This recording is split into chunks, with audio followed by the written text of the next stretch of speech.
Well, if you saw my last video about things to do in the off season, you know that I told you to spend some time looking at motorcycles to buy for the next year. Every healthy adult spends at least 2 hours a week scrolling their local classifieds trying to find the next steed to add to the stable. If you don't, you really should talk to your doctor about sad squid syndrome. Don't worry, it's not a harmful disease, but it does make getting on two wheels less exciting. Thankfully, those eggheads and white coats came up with a miracle drug called squidinol. Squidinol is the perfect solution for any squid rolling around on a CBR 500R or low-test beta bike. Squidinol is made of actual squids and nail clippings of Rossi to give you the invigoration you need to lift that front wheel off the ground and impress your friends and family.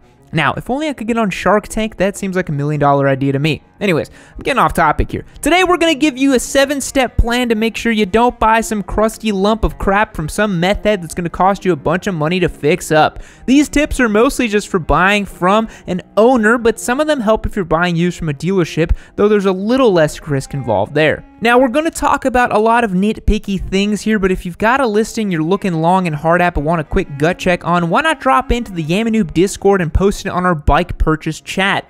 We've got a massive community of riders from all levels of experience, and one of our beautiful and kind and generous members will be able to help you out. But there's more to Discord than just getting the old thumbs up on a bike you want to buy. It's the place to go to for our weekly Yamcast live streams, behind-the-scenes looks at what's going on at the shop, and your direct line to yours truly if you've got burning questions. You can join the Discord by clicking the link down below and joining on YammieNoob.co, where you'll also be entered to win our giveaway bikes. Just in case you forgot, we just revealed our new ZX6R, which we bought used, and we'll be showing you some tips to refresh in future videos. But enough about that. Let's jump in with the first tip, and that's to make a budget and save it up in cash. This is part of the reason why I'm making this video now, so you can spend the next few months flipping burgers to make some extra cash and buy that Craigslist leader bike you've been pining after. When you're buying a used motorcycle from an owner, they normally want the purchase price in cashy money. Some people will take checks, but that's less common since they've got no way of knowing if you're good for the purchase price. That means you need to be looking at motorcycles you could realistically save up for.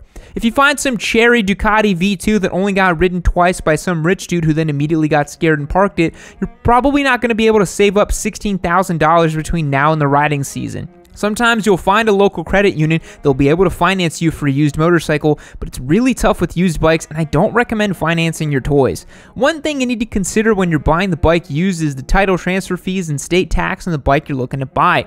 Title transfer fees are fixed, so you can call up a local titling office and figure out what those are, or just Google it. But the tax is based on the state presumptive value of the motorcycle. That you're going to have to Google. If you're looking to spend $3 grand on a used motorcycle, then I would budget another $1,000 for taxes, fees, and some repairs and stuff like new tires. The next thing to consider when you're perusing your local Craigslist looking for used turbo boosas is mileage on motorcycles is not the be-all end-all. If you see a motorcycle from 2007 with 25 to even 40,000 miles, that doesn't mean it's got one foot in the grave. For some reason, people are totally used to cars doing 250,000 miles, but bikes always seem to be spent after 25,000 in their minds. That's a myth. You can absolutely buy a high mileage bike with confidence. You just need to add some things to your checklist when you go to see the bike in person. Chiefly, you want to make sure that the bike was carefully maintained. It's unlikely that one person put all those miles on the bike, and having detailed service records from all the owners is a pipe dream, for motorcycles anyways.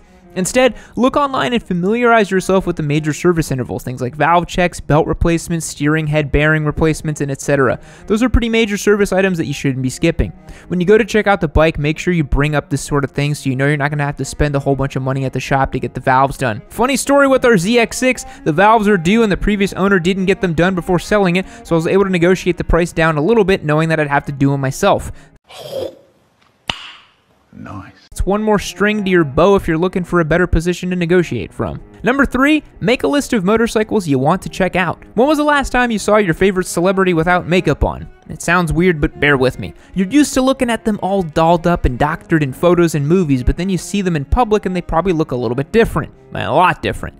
Bikes are the same way. The owner is trying to sell you something, so of course they're going to use the best photos they have of their bike, maybe from selective angles or touched up to high damage, or even from 6 to 10 months ago. Then you get there, and what was supposed to be a pristine motorcycle is actually held together with nothing but zip ties and fairy dust. It's good to have some backup bikes just in case that one steaming pile of garbage that really should have been crushed into soda cans. Another reason to have several bikes on your list is that some owners on Craigslist or Facebook Marketplace seem to forget that they're trying to sell a motorcycle and never respond. or they already sold it and didn't remove the listing, or maybe one bike is just out of the budget and the other owner won't meet you halfway.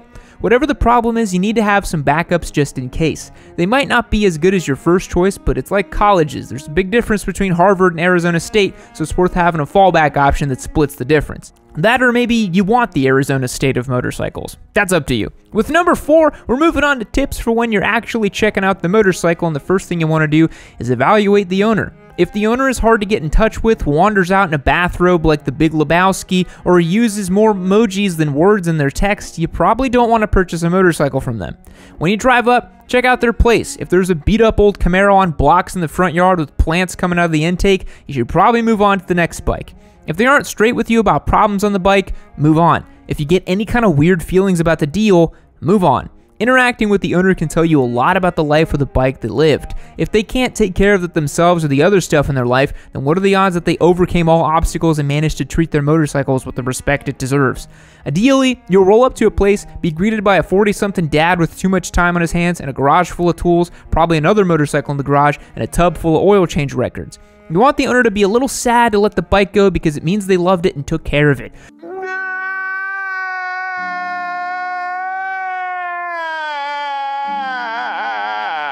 Talk about some stories they have with the bike, maybe some mods that they did, why they're selling it, anything to get them talking about the bike. Sometimes they might let something slip that'll be a red flag in the worst case, or best case, allow you to knock a few $100 off the purchase price. Number 5 is one that a lot of people overlook, but it can really save your bacon. Check out the bike with a friend, especially if it's your first bike or you're not adept at wrenching on a bike. Look, you're gonna be super duper excited when you hop out of the car and see your new bike sitting in some dude's driveway. So much so that you might let your excitement cloud your judgment. And yeah, that knock in the engine isn't too bad. I'm sure it'll be fine. Then you're out $4,000 and stuck with a 2-wheeled paperweight. If you go and check the bike out with a buddy, they've got no skin in the game, it can help you talk off the ledge, so to speak. Make sure they know your budget and your game plan. If you're going to start low and work up, you don't want them spilling the beans. If you're a beginner, make sure they know their way around a bike so they can take the test ride for you. And even if not, having them take a spin on the bike if the owner's cool with it gives you a second opinion. They might also think of something that might save you some cash. Number 6, take a long test ride. Look, if you have cash in hand, the owner has no reason to not let you take a nice long spin on the bike.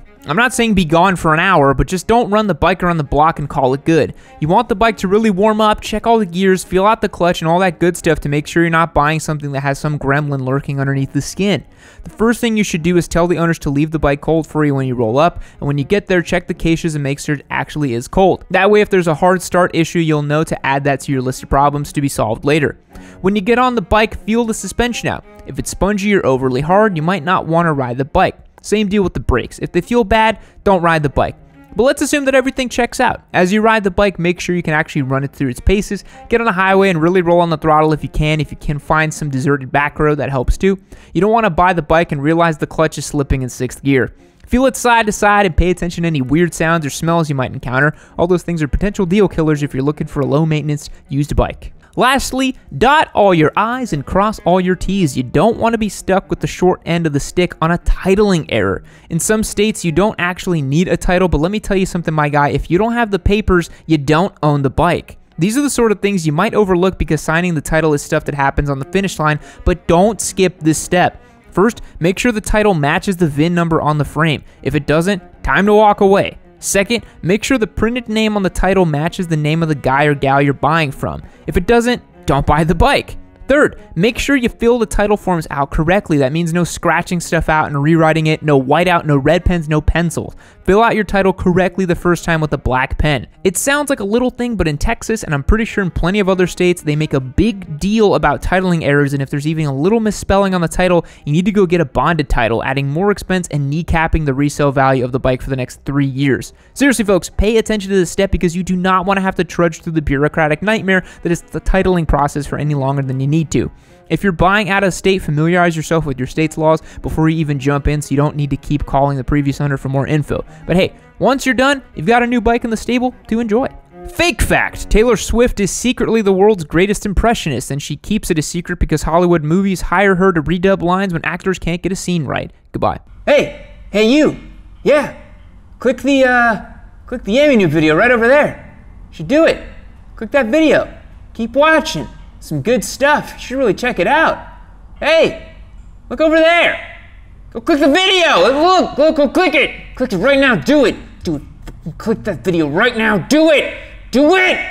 Do it.